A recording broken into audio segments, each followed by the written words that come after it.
nique, s'en allait tout simplement. Routier, pauvre et chantant. En tout chemin, en tout lieu, il ne parle que du bon Dieu. Hey, you, come on, come to the fun.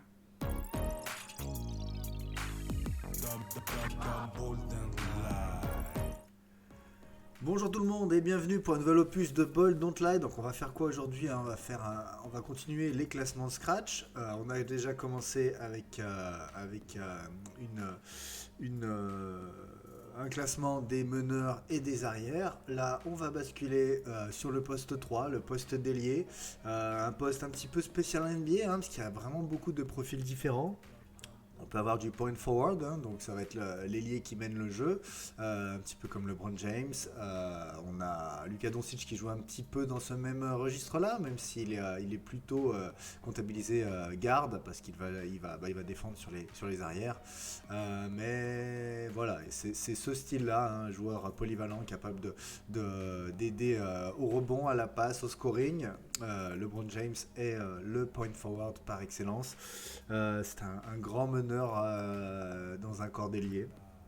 Ensuite, on a quoi? On a les free and D, hein, donc les joueurs au profil défensif, mais qui sont capables de mettre les shoots à 3 points quand ils sont, quand on a besoin, quand on arrive à les décaler. Les meilleurs free and D de la ligue, hein, on va avoir du Paul George, on va avoir du Chris Middleton, hein, qui sont des très bons shooters longue distance, et des joueurs qui sont capables de défendre contre à peu près tous les profils de ce poste 3.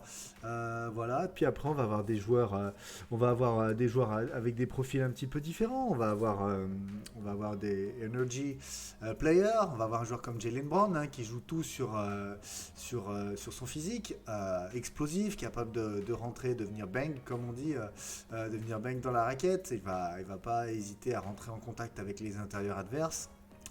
Malgré un déficit de taille. On va avoir des joueurs comme DeMar DeRozan, qui n'a pas de shoot à 3 points, mais qui passe beaucoup de son temps à rentrer en drive ou shooter mi-distance. Donc voilà, le poste 3 compte aussi des joueurs comme ça, hein. Donc on a du Jimmy Butler, du DeMar DeRozan, du Jaylen Brown qui peuvent jouer sur le poste 2 et 3. Et on a des joueurs un petit peu plus grand gabarit, du Brandon Ingram,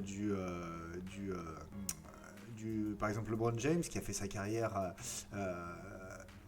qui a alterné un petit peu dans sa carrière poste 2-3 quand ça jouait poste 3-4 quand ça jouait en small ball. Donc maintenant il joue un peu plus dans le rôle de meneur, mais avant il a beaucoup joué poste 3-4. Et voilà. Donc sur le poste 3, on a des profils un peu de joueurs un peu ailier extérieur, et on va avoir le profil de joueurs ailier intérieur, hein, des joueurs qui sont pas loin d'un poste 4, mais qui n'ont pas forcément le gabarit physique pour jouer 4, et qui ont la mobilité justement pour pouvoir rester 3-1. Donc voilà, on a des joueurs là qui peuvent être classés un petit peu dans le rayon ailier fort, et des joueurs qui peuvent être classés dans le rayon ailier arrière. Donc on va partir sur un petit classement top 10 sur les performances du début de saison. Le premier, hein, bien sûr, un des candidats au titre de MVP, ce sera LeBron James, hein, malgré les ans. Il reste toujours aussi dominant, plus physique que les autres, hein, on n'a qu'à le voir. Hein, quand en début de match, ils font les pré-checks à s'enlacer avec Dwight Howard et tout ça, on voit il est pas loin d'avoir le même gabarit que Dwight Howard, qui est un des monstres de la ligue. James est moins tracé que certains, mais au niveau carrure, vous regardez son dos, vous regardez la poitrine, il est tout simplement gigantesque, hein. Il est plus mobile, pour son gabarit, il est le plus mobile de la ligue. Il est vraiment trop puissant. Avec les ans, il a réussi à attraper un vrai bon shoot. Voilà, LeBron James dominant. Dans les gros matchs, il est là, hein. On sait qu'on n'est pas multiple champion pour rien. On n'est pas cité souvent comme un des 2-3 meilleurs joueurs de l'histoire pour rien. normalement, on peut pas battre Father Time, comme on dit, hein, on peut pas battre le temps. James repousse au maximum sa chute. Il est impressionnant, donc ça reste toujours le meilleur ailier de la ligue. Derrière lui, on a normalement son digne successeur, mais qui a toujours des pépins physiques, hein. C'est un joueur qui malheureusement ne donnera jamais l'étendue de son talent en saison régulière, qui domine en playoff. Il l'a montré lors des derniers playoffs. Il est allé chercher un titre à coup de game winner incroyable contre Philadelphie. C'est bien sûr Kawhi Leonard. Kawhi Leonard, probablement un des meilleurs défenseurs de la ligue, hein, si ce n'est pas le meilleur défenseur de la ligue. Joueur qui est capable de jouer plusieurs rôles en attaque, hein, qui est très très bon mi-distance, qui peut jouer au poste, qui est très bon en drive, hein, très très puissant. Il est athlétique sans être bondissant. C'est pas un joueur qui va sauter hyper haut. On voit c'est pas un joueur qui a une méga détente. Il est très très long. Il a des mains gigantesques, ce qui lui permet de rentrer en drive en montant la balle. Il esquive les défenseurs. Et puis il a une force du haut du corps qui est impressionnante, hein. Il va arriver face au pivot, il va prendre le choc sans problème et va finir avec la faute.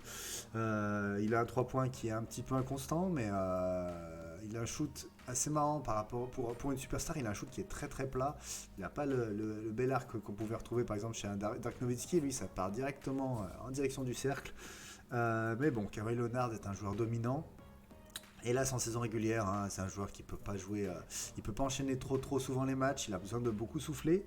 Et ça tombe bien parce que ce qui lui permet de faire souffler, c'est d'avoir dans le top 3 du poste, et ben on a le numéro 3 avec lui, Paul George. Paul George, c'est un joueur qui est l'ailier parfait sur le papier, grand, mobile, très bon défenseur, capable de défendre sur beaucoup de postes, qui est très bon, des très bonnes mains, qui est capable de prendre feu total, hein, à mettre des séries de 2-3 points et de devenir tout simplement inarrêtable. Il a deux petits soucis qu'il n'a jamais vraiment gommé au fil des ans. Il n'a pas un dribble exceptionnel. Il a un dribble assez haut, hein. Il n'a vraiment pas un très très bon dribble. Et ce problème de ne pas avoir un dribble de top haut niveau, ça le gêne un petit peu parce que c'est pas un joueur qui va beaucoup rentrer en drive. C'est pas un joueur qui va se retrouver souvent sur la ligne des lancers francs, alors qu'avec son talent, avec sa capacité de shoot, il devrait prendre 7-8 lancers francs par match, hein. Et dans ce cas-là, peut-être monter un petit peu en grade. Là, il est un petit peu au max de ce qu'il peut faire, dans le sens où s'il n'a pas le shoot à 3 points, s'il n'est pas à droit à longue distance, il n'est pas assez agressif dans son entrée en drive avec son dribble pour pouvoir lui permettre d'être consistant, hein. C'est un joueur qui est parfois brillant, mais c'est aussi un joueur irrégulier. Mais malgré ça, il a une défense de très très haut calibre et il est vraiment capable de prendre feu très rapidement, hein. Donc là, quand il était revenu de blessure en début de saison, il enchaînait des matchs à plus de 30 points en jouant en moins de 25 minutes. C'est pas donné à tout le monde de faire ça. Autre joueur, poste numéro 4, qui explose cette saison, on a Brandon Ingram. Donc pas de chance, il joue dans une équipe des Pelicans qui subit beaucoup de blessés. Zion Williamson, on a Jrue Holiday qui n'a pas commencé à 100%, ils ont des soucis avec leur raquette. Mais Brandon Ingram fait une très très bonne saison. Il y a peu de joueurs qui sont capables de marquer régulièrement 25 points par match dans la ligue. Brandon Ingram en fait partie. 25 points par match, c'est énorme. C'est vraiment une grosse barre. C'est un cap important. Il n'y a que généralement les top attaquants de la ligue qui y arrivent. Lui, il y arrive en shootant à un bon pourcentage. Il est à 49% d'adresse cette saison. C'est excellent pour un extérieur.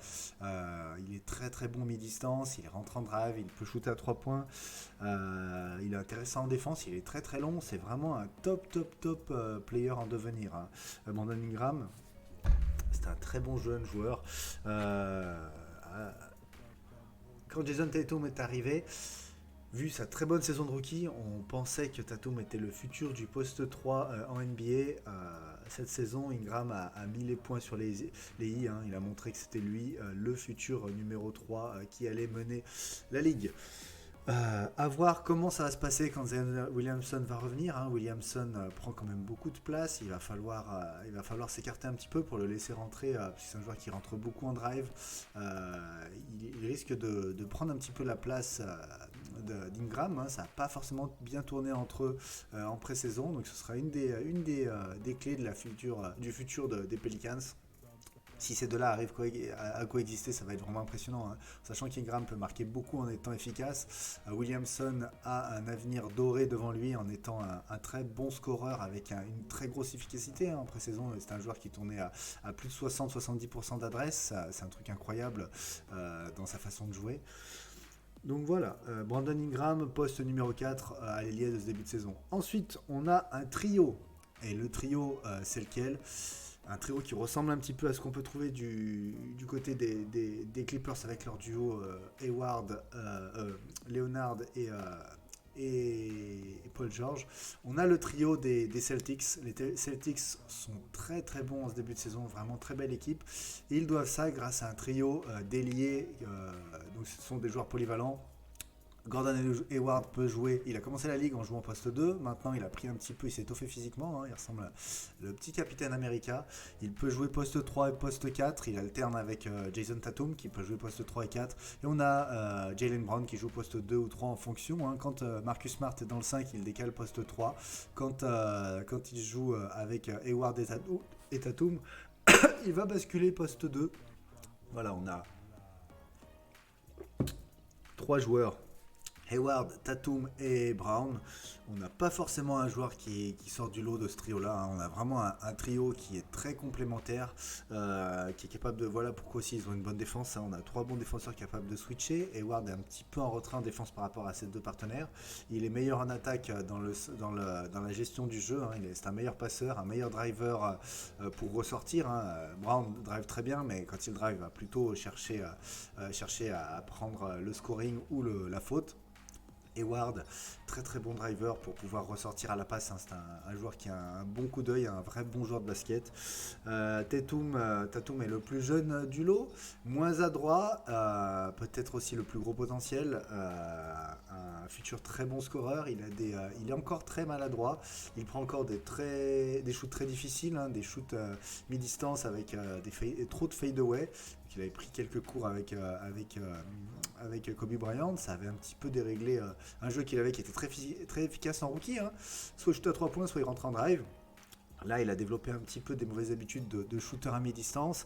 Quand il est adroit, il est totalement indéfendable. Quand il est maladroit, ce sont des mauvais shoots. Hein. C'est des shoots que l'NBA essaie d'éradiquer. Hein, parce que un long shoot à 2 points n'apporte rien de bon quand il n'est pas maîtrisé. Hein. Après, il y a des joueurs qui arrivent à le maîtriser. Kawhi Leonard est un tueur dans ce secteur. Ingram commence à le maîtriser. Kevin Durant est le meilleur dans ce secteur-là. Donc voilà. Tatum... Hayward et Brown sont des joueurs entre 18 et 21 points, entre 6 et 7 rebonds. Voilà, des joueurs polyvalents. Hayward est un petit peu plus polyvalent que le groupe en attaque, moins en défense. Brown a plutôt le profil d'energy player. Hayward va avoir le rôle de point forward et Tatum va avoir le rôle de scoreur. Donc on a vraiment un trio qui est intéressant du côté des Celtics. Hayward, vu son âge, il n'est pas loin d'avoir atteint son top level. Il revient peu à peu au top level qu'il avait du côté d'Utah. Hein. Donc il fait une saison intéressante et il shoot quand même à 55% d'adresse. C'est dans ce top 10, c'est l'ailier le plus adroit, hein, plus que James, c'est incroyable. Sur 18 points, 55% d'adresse, c'est vraiment un joueur qui fait des différences. Hein. Et puis on a les deux jeunes, hein, Tatum et Brown, qui peuvent aller très haut. Ensuite, un autre joueur avec un potentiel énorme qui a des problèmes, qui a toujours eu des problèmes un petit peu depuis son arrivée dans la ligue, un problème un peu mental dans le sens où il lui manque vraiment le facteur X qu'a Brown. Hein. Brown, c'est un joueur qui a vraiment un gros mental, on le voit à son regard, hein. Il est toujours concentré, il veut tuer l'adversaire. Celui-là ne l'a pas souvent. Quand il est tout simplement magnifique. C'est Andrew Wiggins. Andrew Wiggins, un joueur qui a tous les talents possibles. S'il est premier de la draft, s'il a été premier de la draft, c'est pas pour rien. Il a peut-être le corps le plus adéquat pour être poste 2-3 en NBA, bondissant, qui a des très longs segments, hein, il a des bras gigantesques. Quand il rentre en drive, il s'arrête et il monte à une vitesse incroyable. Il est capable de dunker sur un peu n'importe qui. Rudy Gobert en atteste, hein, il y a quelques années il avait pris des facials assez violents. Wiggins, cette saison, quand Towns n'était pas là, il a vraiment explosé. Il était capable, quand Tig n'était pas là aussi, il était capable de mener le jeu. Il n'a pas un super dribble, hein, il est très haut sur son dribble, mais c'est un joueur qui est tellement explosif, tellement rapide, il joue assez simple, hein, il sait prendre l'écran et il speed en drive. Le problème avec lui, hein, ça reste mental. Il y a des matchs où on aimerait qu'il prenne le jeu à son compte, il va se mettre en corner, il va attendre que le ballon revienne, il va laisser un peu Tig mener le jeu, alors que normalement il doit mettre une pression constante sur les défenses. Quand il le fait, il est injouable, en sachant que c'est un joueur qui reste encore avec une motivation un peu fluctuante. Il est quand même à 25 points, 5 rebonds, il met des 3 points. Il est pas loin des 45% d'adresse, hein, ce qui est encore bon pour un extérieur. Quand ça commence à aller au-dessous, c'est insuffisant. Mais voilà, il a encore, on voit qu'il avait un très gros potentiel. Là, on comprend encore pourquoi, on l'a pas oublié. C'est un joueur qui a beaucoup déçu en ce début de saison, mais voilà. Si on regarde un joueur comme DeMar DeRozan qui a explosé au bout de sa 6e année, on y est pour Wiggins. Il a clairement passé un cap cette saison, à voir s'il n'arrive pas encore à se bonifier. Un joueur qui a encore une marge de progression énorme, il est déjà à 25 points. Il n'est pas très bon au lancer franc, c'est sa future évolution. Quand il arrivera à shooter vers les 80% en lancer franc, et vu que c'est un joueur qui peut se retrouver souvent sur la ligne, il va mettre une pression vraiment constante sur la défense adverse. Ensuite, on a quoi ? On a DeMar DeRozan. DeMar DeRozan a un profil un petit peu spécial, poste 2-3 également. Il joue beaucoup 3 cette saison, hein, parce qu'ils partent avec du White, avec du Murray, avec du Forbes, avec du Mills. Donc il y a beaucoup de postes 1-2 du côté des Spurs. Donc DeRozan doit jouer au poste 3. Il a toujours été bon au rebond pour son poste, il va prendre 5 à 7 rebonds par match. En vieillissant, il se bonifie au niveau de la passe. Il devient un point forward intéressant, hein. Il est capable il est très bon en drive, hein, un des meilleurs drivers de la ligue depuis qu'il est arrivé en NBA. Capable de mieux en mieux de trouver les shooters.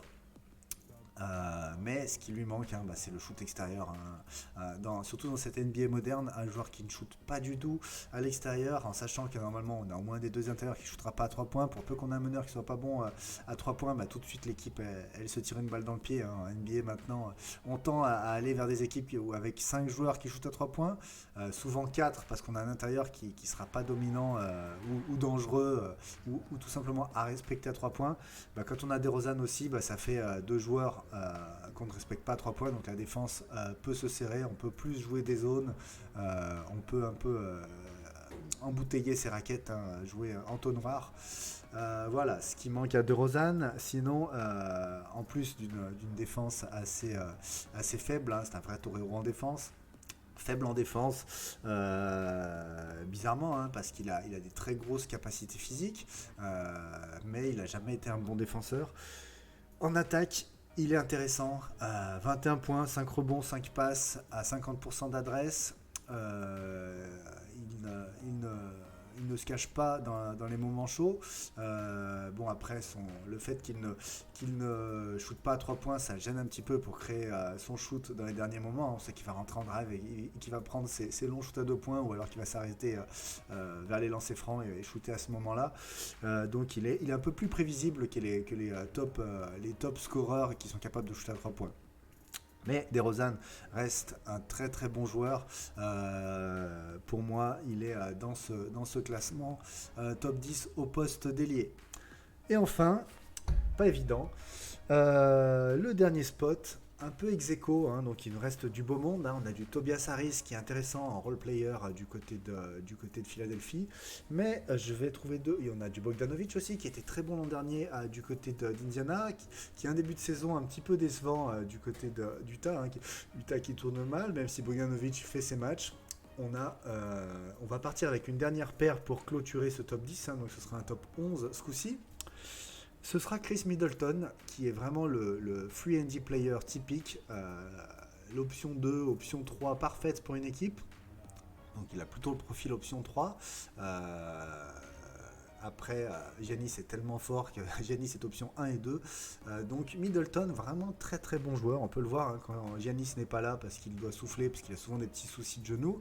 Middleton répond quasiment tout le temps présent. Un joueur qui est capable de marquer. Il n'a pas un super bon dribble, mais il a un très bon jeu mi-distance. C'est un très bon shooter longue distance.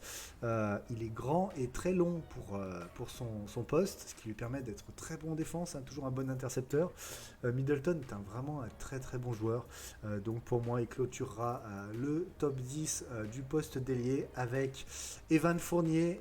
Evan Fournier, donc profil un peu plus de poste 2, mais bon, comme on le disait, hein, des joueurs comme DeRozan, comme Jaylen Brown, Jimmy Butler sont capables de jouer sur les postes 2 et 3. Fournier joue beaucoup poste 3 cette saison quand DJ Augustin rentre sur le terrain avec Markel Fultz, hein, la petite révélation à la main du côté d'Orlando. Fournier bascule côté poste 3 dans un rôle, un petit peu le rôle qu'il avait eu cet été avec l'équipe de France. Il est capable de créer pour les autres. Il est de plus en plus à l'aise, balle en main, dans un rôle un petit peu de point forward. Il est très bon shooter. Cette saison, il fait une saison excellente. Hein. Il est à 20 points.